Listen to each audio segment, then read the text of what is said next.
20 سال پہلے زینب کو پورے گاؤں نے دفن کیا تھا۔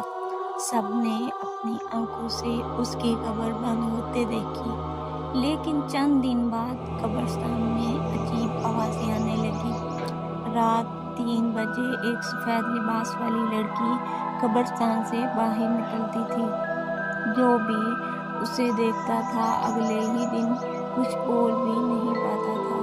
پولیس نے بھی قبر کھولی تو اندر لاش موجود ہی نہیں تھی۔ اگر زینب نہیں تھی قبرستان تو پھر زینب کہاں گئی، اور رات کو قبر سے باہر کون آتا تھا؟ فل ہارر سٹوری پارٹ 2 آج شام اپلوڈ ہوگا 11 بجے، اور اس کا فل پارٹ دیکھنے کے لیے چینل کو سائلنٹ اور وائس کو سبسکرائب کر دے اور بیل آئیکن آن کر دے، کیونکہ آج رات سچ سامنے آنے والا ہے۔